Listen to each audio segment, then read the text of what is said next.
muy contento además de venir y de estar aquí en Pamplona, donde es verdad que viví años muy importantes, ¿no?, para mí.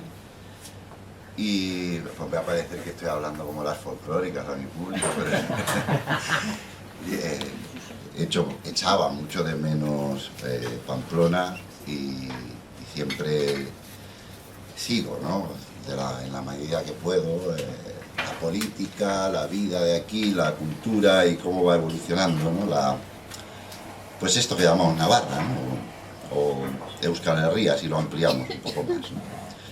Entonces, bueno, tengo que dar las gracias, yo en primer lugar, claro, a Catacrac y a Salaqueta, con quien compartí muchas cosas, incluso militancia, durante algún tiempo, y por supuesto a Pamiela, ¿no? Pamiela ha sido una experiencia muy grata como editores, no porque estén aquí. Muchas veces cuando presentamos libros que otras editoriales nos han sacado, están los editores y no podemos lanzarles muchas flores porque no se las merecen. La relación del académico, del profesor, del investigador con los editores no suele ser muy grata. Y en este caso ha sido más que grata. Entonces hay que decirlo, ¿no? Ha quedado un libro bonito, útil, es fundamentalmente, tiene una parte que ahora desentrañaré de reflexión, pero es fundamentalmente una herramienta. Es el libro que os hace falta si queréis hablar de estos temas, ¿no? En una parte importante de él podéis tener una especie de guía para una charla o para introducir a la gente en algo que casi todo el mundo conoce, ¿no?, por lo menos a grandes rasgos, y los grandes rasgos, como son justos quiero decir, son injustos, pero son de justicia conocerlos, casi todo el mundo lo sabe, ¿no? La tesis fundamental que se defiende en este libro es que en el Estado español hemos asistido en los últimos años, y si nadie lo remedia, pues continuaremos en una especie de intento de revolución conservadora, que llueve sobre mojado, claro, que no veníamos tampoco de una situación nada halagüeña desde el punto de vista de los derechos o desde el punto de vista de las políticas represivas. Pero se ha dado más vueltas de tuerca y, de hecho, en estas cuestiones al menos, el Estado español se está adentrando en una vía que más las asemeja a una pseudodemocracia. Hay quien también utiliza, yo creo que con visos por lo menos de realidad, sino totalmente, nos adentramos en un remedio de estado policial. Y todo esto porque forma parte, como podíamos deducirlo con cierta lógica, de la implementación de los aparatos represivos y del aparato disciplinario clásico que necesita todo Estado para llevar adelante una revolución conservadora. Esto ha ocurrido ya en otros países, o sea que no tenemos tampoco que ir demasiado lejos, y incluso si nos vamos lejos, pues es a países que forman parte también de la parte central, ¿no?, del sistema mundo.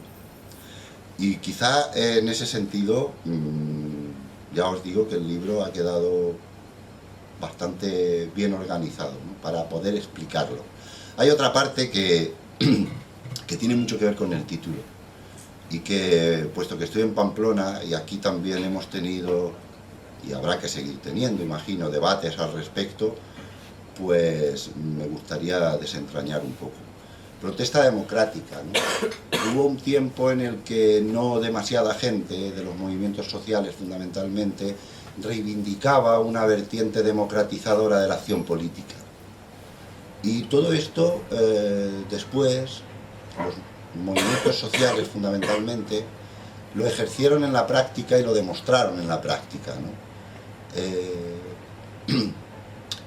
Yo voy a citar solamente 3 grandes movimientos de lo que llamamos nuevos movimientos sociales en la literatura de la sociología histórica y de la historia social, donde no nos vamos a adentrar, no sé que alguien quiera, pero que serían movimientos que precisamente también aquí en Navarra se han conocido con bastante fuerza y hemos podido ver su capacidad de generar eso que llamamos acciones democráticas y democratizadoras. Uno fue el movimiento de insumisión,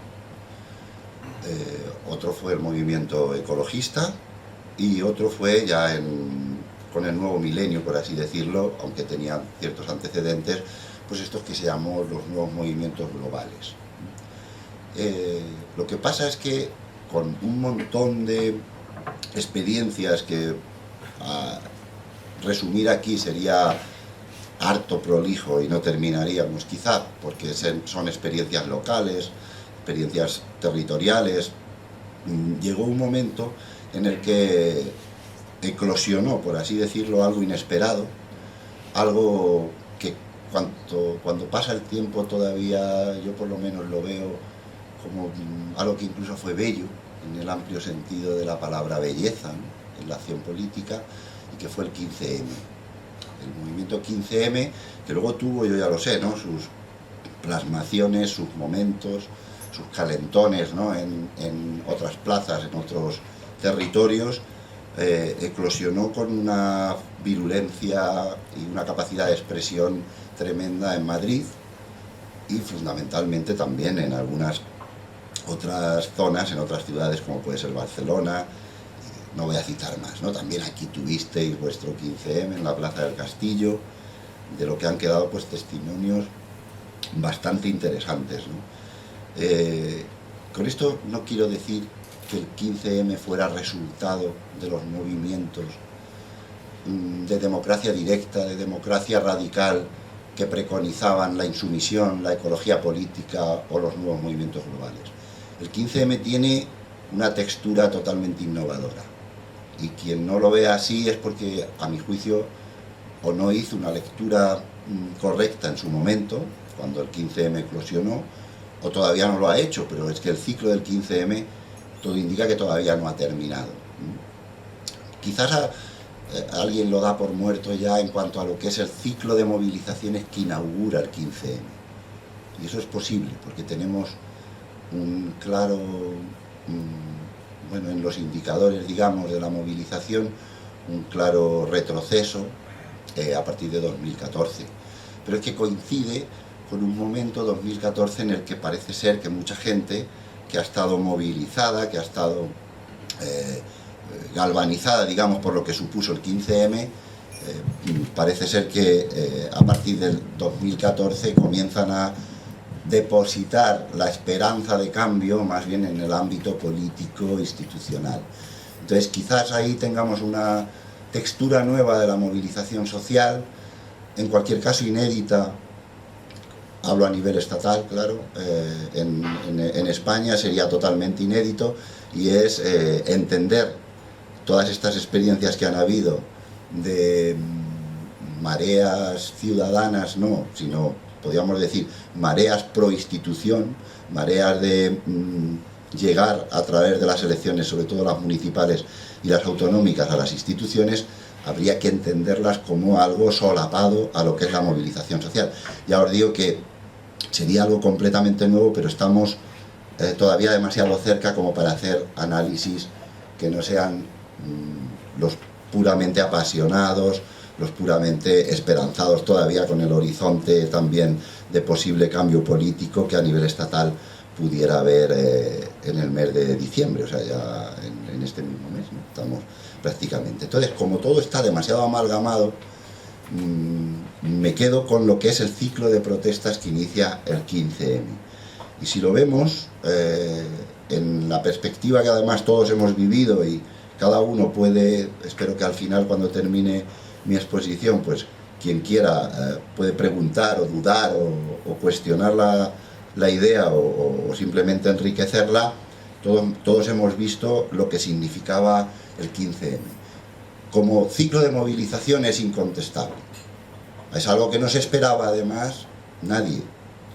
Y cuando digo nadie, bueno, puede haber alguien aquí, a lo mejor que diga, yo ya lo predije, no lo sé. Yo me refiero a lo que es la literatura de historiadores. Bueno, los historiadores no damos una derecha normalmente, y los sociólogos casi que tampoco, ¿no? Me refiero a lo que es literatura científica, académica. Nadie pudo prever. Incluso si hablamos ya, dejamos la academia y nos vamos a la gente, a esto que ahora está tan de moda, el pueblo, la gente, a la altura de comienzos de 2011, quienes nos enterábamos de que en Madrid había algún tipo de germen de cosas nuevas, pues tampoco podíamos ni siquiera prever lo que iba a pasar, ¿no? Y porque tuvo buena parte de azar, digamos, buena parte también de torpeza por parte del Estado y buena parte, por qué no decirlo, de valentía, de arrojo, en cuanto a lo que fueron los activistas y las activistas que inicialmente dieron lugar a lo que era el 15M. Pero nadie lo podía prever. Y en el libro lo contamos también, si nos vamos a años como el 2009, 2010, ¿no? Con aquello que tanto enervó a la gente, que fue el giro de Rodríguez Zapatero, cuando aceptó los dictados de la Troika con aquella desvergüenza, o incluso después, ¿no? Cuando el Partido Popular y el Partido Socialista se aprestaban a hacer giros tan importantes en lo que es la estructura jurídica del propio Estado y demás, nadie podía prever que ocurriera un 15M. Lo más que había eran lamentos, y no precisamente cuando la gente se lamenta lo suele hacer con iracundia y seguramente evocando escenarios posibles que no eran los que se imaginaban en el 15M, ¿no? En los que de verdad ocurrieron. Escenarios tal vez que recuperaban la idea de los jóvenes griegos también indignados, pero intentando quemar el Parlamento. Había gente que decía, pero aquí ¿por qué no pasa algo gordo? Con tantos desahucios, con tantas cosas como empezaban a ver, con tantos recortes, con la llegada además al poder incluso previsible de un partido que todo el mundo conocía, puesto que ya había tenido una experiencia de gobierno anterior, que tenía ganas, ¿no? Ganas de iniciar, a propósito de la crisis económica, iniciar un programa de reformas, de recortes, de contrarreformas, a fin de cuentas, de posible revolución conservadora. En cualquier caso, de vuelta de tuerca en lo que eran las políticas neoliberales que ya he dicho antes que llovía sobre mojado, ya estaban en marcha e implantadas en el país, ¿no? Y sin embargo, la reacción de la gente cuando el 15M se convierte en una oportunidad es emular, no precisamente a los jóvenes griegos que habían intentado quemar el Parlamento, no a las opciones más, podríamos decir, de lucha callejera que también se habían dado en otras realidades europeas cercanas, como Italia, sino quedarse en las plazas siguiendo el ejemplo de lo que había ocurrido en la primavera árabe inmediatamente anterior o en Islandia. ¿Por qué eso prende de una manera tan expresiva en la Puerta del Sol y después se extiende? Aquí es donde sí que se reivindica una cierta memoria. Quienes estuvimos en la Puerta del Sol, además lo comprobamos allí mismo, in situ, ¿no?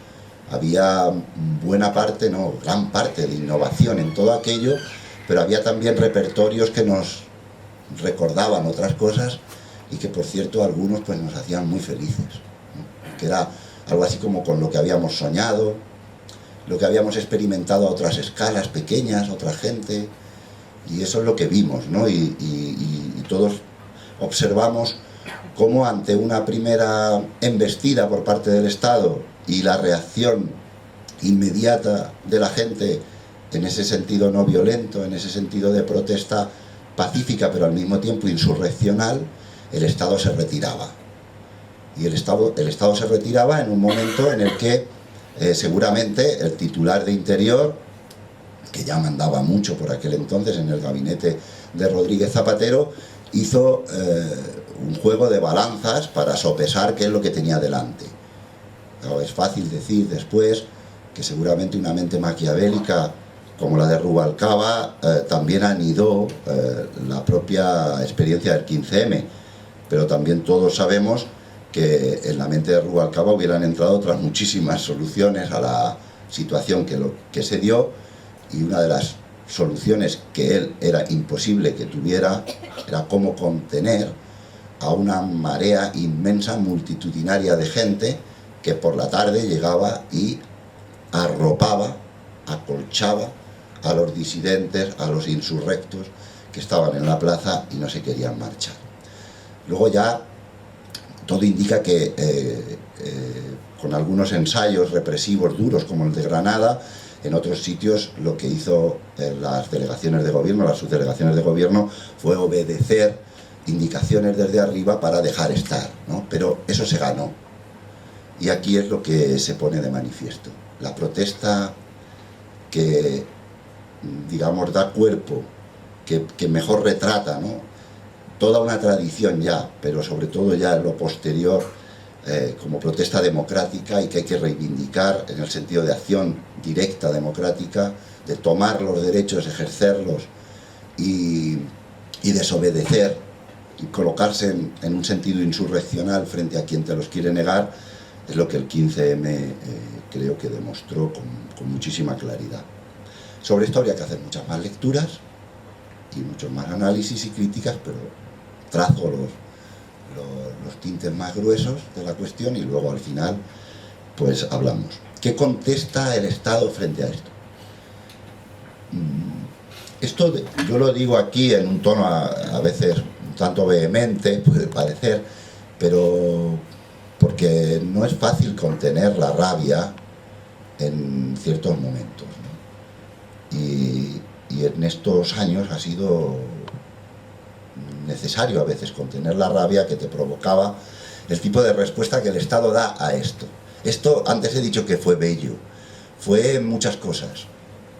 Fue un ciclo de movilización que se inicia, pero sobre todo, y con el tiempo está cada vez más claro, es una nueva atmósfera política que se inicia. Hay un clima 15M. Ese es el clima 15M que todavía tenemos.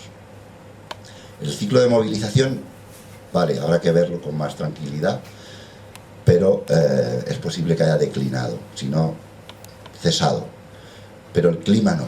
El clima político del basta ya, de hasta aquí hemos llegado, de no nos representan, de parece una democracia pero no lo es, fue una sacudida que, bueno, en Navarra pues ya sabéis, también vosotros más que yo, qué análisis tenéis que hacer al respecto, pero si lo hacemos en un sentido general, el sistema institucional español y de partidos lo ha sacudido todo, y más todavía incluso en el terreno de lo que llamamos agentes sociales, fuerzas sociales, que se sintieron por primera vez seriamente cuestionados y despreciados, ¿no?, como pueden ser los sindicatos mayoritarios de implantación estatal y por supuesto los partidos.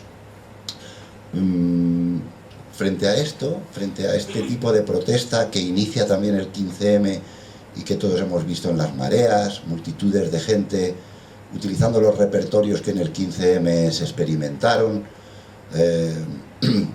que sobre todo en Madrid han tenido muchísimo eco. ¿Cuál es la respuesta del Estado?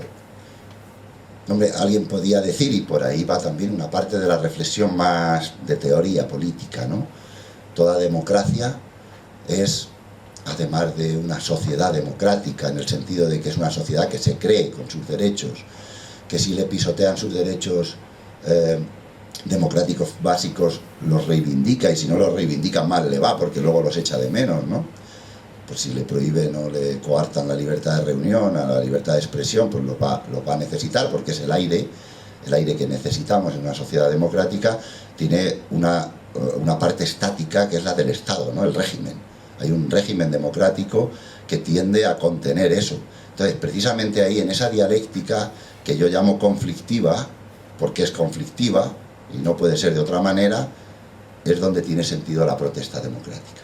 La protesta democrática en que rompe esa dialéctica que contiene al régimen democrático con la sociedad democrática, lo rompe a favor de la sociedad y en cualquier caso para avanzar en el terreno de los derechos y hacia un régimen que finalmente, por más que algunos soñemos otras cosas, y las soñamos, pues es el régimen democrático que tenemos y con el que tenemos que contender y donde funcionamos, ¿no? Entonces, ahí tiene ese sentido, y esto es lo que yo creo que mucha gente, y ahora ya hablo a la izquierda, a la llamada izquierda, ¿no? O las izquierdas, gente que no lo tenía del todo claro, a partir del 15M lo ve todavía más claro, ¿no? Y de hecho incluso se convierte en un concepto casi fetiche, la democracia, ¿no? Para algunos no es un concepto fetiche, lo hemos utilizado desde siempre. Dentro del movimiento de insumisión, que es donde yo me he criado, desde pequeño prácticamente, lo utilizábamos y hablábamos de esto, y para nosotros no es una caída de caballo, ni hemos descubierto nada. En todo caso hemos profundizado en ello, ¿no? Pero para otra mucha gente sí, ¿no? Y de hecho, si ahora analizáis, y con esto quiero terminar esa parte, los discursos que hay de los analistas del post-15M, que fueron todos vividores, vivientes, mejor dicho, del 15M, prácticamente todos siguen con sus esquemas ideológicos de siempre, los que eran comunistas o marxistas, los que eran más libertarios, los que estaban en la óptica de la ecología política y el decrecimiento, los que estaban pensando en la revolución. Todos en realidad siguen con sus mismos esquemas, pero se diría que esos esquemas necesitaban un 15M, incluso los nuestros, los de la no violencia. Cuando digo los nuestros, entendedme, hablo desde mi experiencia del movimiento antimilitarista y de la insumisión. Cuando hablábamos de desobediencia civil, de no violencia, también necesitábamos un 15M. El 15M nos ha ayudado, voy a decirlo así en positivo, a repensar nuestros esquemas. Y yo creo que todo el mundo ha repensado sus esquemas desde el 15M. Y quienes no lo han repensado suenan cada vez más, a mi juicio, ¿no?, como viejos. De hecho, por eso también se ha generado este debate, que muchas veces es un poco impostado, pero que tiene muchos efectos a nivel mediático, de la vieja y la nueva política, ¿no? Bien. Bueno, frente a todo esto, ¿qué hizo el Estado? Lo voy a intentar resumir en tres grandes respuestas represivas. No responde frente a esto tendiendo la mano. Dice, bueno, que cualquiera lo espera, ¿no? ¿Y quién espera del Estado que tienda la mano? Bueno, pues no es por nada, pero hay respuestas en todo tipo de países donde se han dado también periodos de democratización muy autoritaria, que sin embargo pues las policías o las autoridades políticas a veces han tendido a flexibilizar la represión, a hacerla más, digamos, más flexible, o incluso más dialogante, mediadora con los activistas. Nada de esto ocurrió. Incluso contra el 15M, lo primero que dirigió el Estado, en vida, digamos, del 15M, allá en la plaza, en las plazas, fue la estrategia, primero la de la represión policial dura, esta que podemos llamar legal, le pongáis las comillas o no, es legal en el sentido de que es legalizable. En el sentido de que la policía tiene unas atribuciones en un Estado democrático, en un régimen democrático, tiene unas atribuciones, hay unas determinadas disposiciones, una cadena de mando, y finalmente los jueces, en caso de que colisione aparentemente con los derechos fundamentales, suelen legalizar la más mínima duda, ¿no?, pero porque a veces hay problemas en ese sentido, pero suelen legalizar la intervención de lo que es la policía frente a una insurrección, no violenta, pero a fin de cuentas insurrección, más aún si fuera violenta, ¿no?, o agresiva, o con elementos de autodefensa por parte de los manifestantes, de los activistas, suelen legalizarla fácilmente, y por eso hablo de represión legal. Ha habido escenas clarísimas de brutalidad policial. La brutalidad policial, que yo no os cuento nada, ¿no?, aquí. Ya sabemos mucho de brutalidad policial aquí.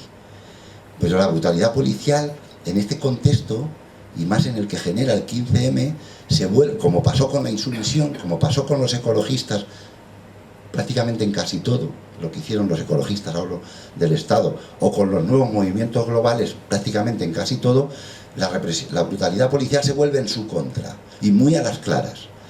Por si había alguna duda, un año después del 15M, un poco antes de un año después, en Valencia los jóvenes estudiantes de secundaria se manifestaron porque tuvieron un problema con la calefacción de un instituto, fueron mamporreados por la policía, y por la tarde acudieron a las plazas y a las calles de Valencia las madres, los padres, los hermanos, todo el mundo, miles, decenas de miles de personas, a gritar contra la policía. y a favor de los estudiantes. Ha habido algunas otras experiencias, la más brutal de todas fue el desalojo del 15M en Barcelona. Se volvió completamente en contra del Estado, por así decirlo, en general, ¿no? Entonces, la otra gran estrategia que va a utilizar inmediatamente es la de la represión sucia. Hay quien cuestiona que yo ponga este apellido, represión sucia, que parece que estás queriendo decir que hay una represión limpia. Pues sí, y eso no quiere decir que yo acepte que haya una represión, porque yo niego la mayor. Lo que pasa es que hay represiones limpias y hay represiones sucias. Seamos objetivos. ¿A qué queremos llamar sucia? Pues represión sucia llamamos aquella que hace el Estado a sabiendas de que no, si lo pillan, mal. Lo tiene que hacer de manera sucia. Aquí también sabemos mucho de eso, en Euskal Herria, quiero decir. Cuando hablábamos de guerra sucia. Es una... digamos que pueden ser distintas cosas, puesto que cuando hablamos de guerra sucia estamos hablando, ni más ni menos, normalmente, ¿no?, de una expresión de acción del Estado contra insurgente que va dirigido con métodos a veces de guerra, como pueden ser atentados, asesinatos de dirigentes o de activistas contra grupos armados, y represión sucia, para entenderlo mejor, y no me lo he inventado yo, pues Donatella de la Porta, por citar una autoridad de la sociología histórica más importante, la utiliza mucho, es aquella que se dirige fundamentalmente contra la protesta social y política, podríamos decir democrática, no violenta, pacífica, democratizadora. Y es cuando el Estado lo que pretende es no infiltrarse en las organizaciones políticas o los colectivos sociales, como ellos dicen, e incluso la defensora del pueblo les ha dado la razón, sobre pretexto de intentar aislar dentro a los violentos. Es decir, se infiltran para proteger a los pacifistas, se infiltran para proteger a los ecologistas. No, todo el mundo sabe que se infiltran para desacreditar a los movimientos sociales. No tanto, que también lo consiguen a veces, para enterarse si un determinado grupo ecologista se va a encadenar en un determinado sitio y entonces la policía está sobre aviso y desarticula la acción, que eso lo hacen, sino para conseguir otra cosa peor, que era en estos momentos muy importante, cuando todo el mundo, mucha gente, quiero decir multitudes, se manifestaba frente a los parlamentos, frente a las instituciones, de repente se veía aparecer a determinados jóvenes con atuendos antisistema, algo que no hace falta que me invente, pero ya incluso la moda lo propone, con atuendos antisistema, a enfrentarse con la policía. Inmediatamente llegaba el destacamento de antidisturbios e intervenía indiscriminadamente contra todos, justificaba la brutalidad policial. Y otras veces, como ya hemos documentado aquí, para elaborar listas negras. Esto es la represión sucia. Listas negras se han podido demostrar en Granada, pero esto es la punta del iceberg. Tendrán listas negras, si las tienen en Granada, las tienen en más sitios, no lo dudéis. De hecho, se está ya intentando demostrar en otras capitales andaluzas. Listas negras de activistas que se han podido demostrar en salas de justicia que eran listas negras porque se dirigía contra ellos otro de los aspectos de la represión que ahora voy a tratar, que es la de las multas, cuando no habían asistido a la manifestación o a la acción de protesta en concreto. Y era porque tenían una lista y te dirigían ya a casa la multa. Que esa es la otra vertiente de la represión, que aquí se pone muy de manifiesto. Prácticamente la mitad del libro se dedica a eso, en realidad, con la ley Mordaza y con la reforma del Código Penal. Y es la importancia que adquiere, y se ve muy claramente en el contexto del 15M, pero que se está viendo en la evolución de los sistemas punitivos en general, yo diría en Occidente en general, y en España también, por supuesto, que es la burorepresión, lo que nosotros hemos llamado burorepresión. Esta es una represión de baja intensidad, soft repression, se dice en sentido anglosajón, hay mucha literatura sobre esto, no penséis tampoco que nos lo hemos inventado aquí, y que se dirige para persuadir, desalentar la protesta social, puesto que es algo que empezamos nosotros mismos a experimentar. Una vez más hablo de egohistoria, del movimiento de insumisión, en vida del movimiento de insumisión, cuando estábamos con más fuerza, ya a través de la famosa Ley de Seguridad Ciudadana, la Ley Corcuera, se empezó a experimentar esto, ¿no? La burorepresión. Una manera mucho más dañina, si lo pensamos, sobre todo porque descoloca al activista y sobre todo le quita el foco de atención a través de la multa, ¿no? La multa gubernativa, la multa policial, es la que más se va a desarrollar contra el 15M, es la que más se está desarrollando contra los movimientos de protesta hoy en día. Ahora mismo estamos hablando de que el ciclo de protestas ha declinado, pero durante los años siguientes al 15M las estadísticas, los datos son apabullantes, ¿no? Son miles de multas los que se dirigen contra los activistas. ¿Qué pasa? Pues que algo había y hay todavía en el aparato jurídico que se construye en el Estado español durante la etapa de la transición, a través de la Constitución, que no es del todo malo, por así decirlo, ¿no? En ese mismo aparato jurídico, hoy por hoy, ya sabemos las limitaciones que tiene y ya sabemos la mucha protesta que también hemos dirigido, ¿no? Contra jueces, tribunales y arbitrariedades judiciales sin fin. Pero sin embargo, a quien también ha molestado mucho ese aparato judicial, jurídico que tenemos, es al PP. Molestó a todos los gobiernos, pero al PP con una extraordinaria importancia, porque como lo que más ha dirigido contra la protesta, contra el mayor ciclo de protestas que ha habido en el Estado español después de la transición, que ha sido el 15M y posteriormente, ha sido la burorepresión, las multas, donde más problemas ha tenido el gobierno del PP, sus delegados de gobierno, ha sido en los tribunales de justicia. Ahí es donde se han parado muchos de los atropellos contra los derechos fundamentales, a fin de cuentas, que está dirigiendo la burorepresión. La burorepresión de la Ley de Seguridad Ciudadana, os recuerdo que la Ley Mordaza está desde el 1 de julio, anteriormente, es decir, prácticamente toda la gran represión que se ha ejercido en este país en los últimos años se ha hecho con una ley socialista, la Ley Corcuera, y con el Código Penal, el Código Penal de la democracia, el de aquel abrazo que a todos los que lo recordamos en vida, digamos, porque nos acordamos, aquel abrazo que tanto nos resultó obsceno en el peor de los sentidos, ¿no? Entre el PSOE e Izquierda Unida, que fueron los que parieron el Código Penal de la democracia, ¿no? Era López Garrido, es verdad que ya apuntaba maneras el hombre y ahora está en la OTAN y en el PSOE y todo eso, pero era de Izquierda Unida y fue Izquierda Unida quien firmó aquello y quien lo abrazó con el ínclito biministro Belloc, que tan buenos recuerdos nos trae aquí, ¿no? En Pamplona, nos trae a todos muy buenos recuerdos y en todos sitios. Bueno, pues, entonces la ley Mordaza, podríamos ahora después hablar, si queréis, aunque de esto se ha hablado más, y por eso no me he centrado, se demuestra que es una ley ad hoc, o sea, una ley que está pensada de manera clara y casi reactiva a las protestas que se han dado durante estos años.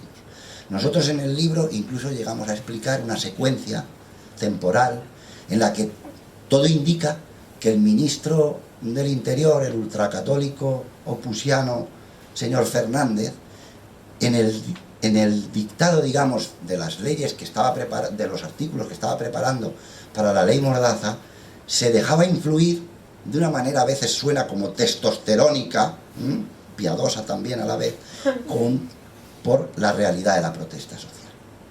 Entonces, por eso veréis en la ley Mordaza que se está intentando elaborar una ley para que no se dé otro 15M, y si se da, que haya más arsenal represivo contra el 15M, que no haya una protesta tan, digamos, con tantas posibilidades de obtener afecto social como el que ha ejercido Stop Desahucios o la PAC, la plataforma antidesahucios.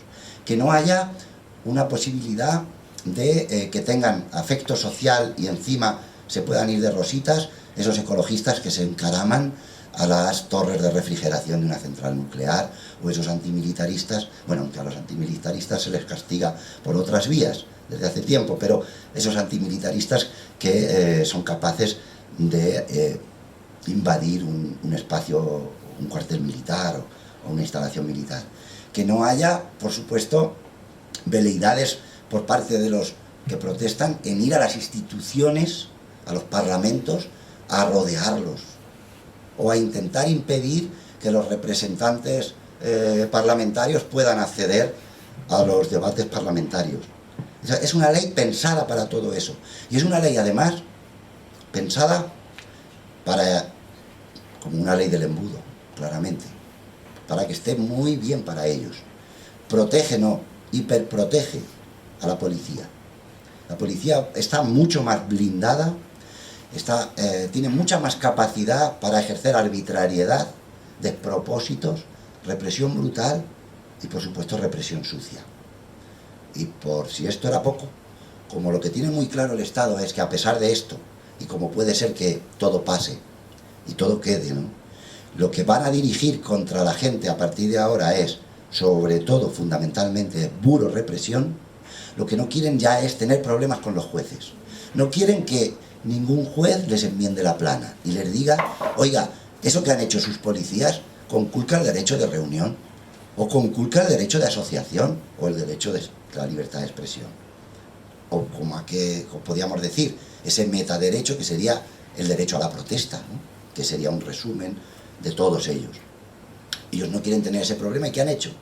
Blindar, crear una especie de jurisdicción blindada, nueva, que nadie puede además solidificar, digamos, es tan fluida y está tan amalgamada que nadie puede verla, pero que está en todas partes, que es la sanción administrativa, que queda por debajo del radar de los derechos constitucionales, los derechos fundamentales, si les queréis llamar así, y que le garantiza a la policía, es decir, a los subdelegados de gobierno, y en última instancia a los alcaldes de los municipios, la capacidad de utilizar todo un arsenal represivo que está perdido por ahí, disperso en eso que se llama sanciones administrativas, utilizarlo directamente contra la protesta social y política, evitando para siempre que pueda haber un control jurisdiccional, es decir, yéndose de rositas.